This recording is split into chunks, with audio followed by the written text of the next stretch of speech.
Diabetes উপলক্ষে মই এয়াই ক'ব বিচাৰোঁ যে বৰ্তমান ব্যাপকভাৱে এই ডায়েবেটিছ ৰোগটো ব্যাপকভাৱে বাঢ়ি গৈছে মানুহৰ মাজত বা প্ৰত্যেকখন দেশতে। আৰু আমি প্ৰথমতে ডায়েবেটিছ বুলি ক'লে এনেকুৱা লাগে যে সৰু এটা বেমাৰ, সৰু এটা কিবা এটা বিষয়, কিন্তু এনেকুৱা নহয় যে ডায়েবেটিছ হোৱাৰ পিছত আমাৰ বিভিন্ন ধৰণৰ বেমাৰ হ'ব পাৰে। ডায়েবেটিছে আমাক গ্ৰাস কৰি আমাৰ যকৃতৰ পৰা আৰম্ভ কৰি আমাৰ চকুৰ পৰা আৰম্ভ কৰি আমাৰ শাৰীৰিক বিভিন্ন অংগ পতংগবিলাকক ক্ষতি কৰিব পাৰে। গতিকে ডায়েবেটিছ আৰম্ভ হোৱাৰ লগে লগে ডায়েবেটিছৰ দুটা দিশ থাকে বা দুই ধৰণৰ থাকে।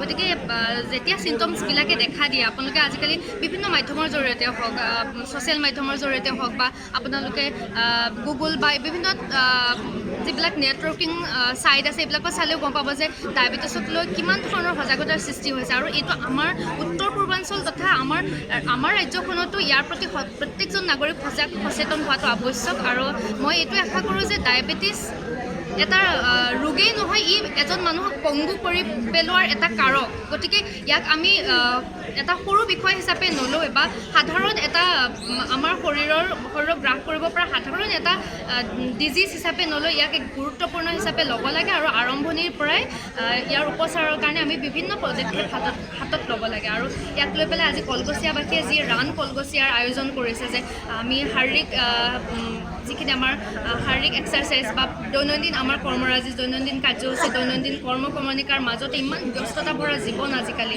আৰু কম্পিউটাৰাইজ হৈ যোৱাৰ পিছত আমি মানুহবিলাকে মেকানিকেল হৈ গৈছোঁ। কেতিয়াবা যদি আমাৰ মন মগজুৱে কাম কৰে, আমাৰ শৰীৰটো অলপ হৈ থাকি যায়। গতিকে তাৰ কাৰণে আমি বিভিন্ন বেমাৰত ভুগোঁ।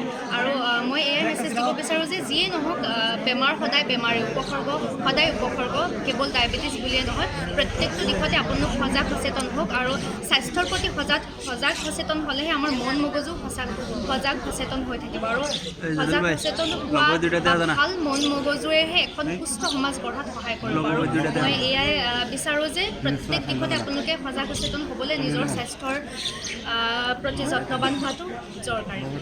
ঠিক আছে, থেংক ইউ। আজি 14 নৱেম্বৰ ৱৰ্ল্ড ডায়েবেটিছ ডে। আৰু ৱৰ্ল্ড ডায়েবেটিছ ডেটো আমি এইকাৰণে কথা হৈছে, যেতিয়া আমি দেখা পাইছিলোঁ আজিৰ পৰা 20 বছৰ আগৰ পৰা ইণ্টাৰনেশ্যনেল ডায়েবেটিছ ফেডাৰেশ্যন আৰু ৱৰ্ল্ড হেল্থ অৰ্গেনাইজেশ্যনে যেতিয়া দেখা পালে যে গোটেই বিশ্বত ডায়েবেটিছৰ প্ৰৱণতাটো ইমান দ্ৰুতগতিত বৃদ্ধি পাই আছিলে, সেই হেতুকে আমি এওঁলোকে এই দুটা অৰ্গেনাইজেশ্যনে ভাবিলে যে এটা দিন ধাৰ্য কৰা যাওক, যোনটো দিনত আমি বিশ্ব ডায়েবেটিছ দিৱস হিচাপে পালন কৰিব পাৰোঁ।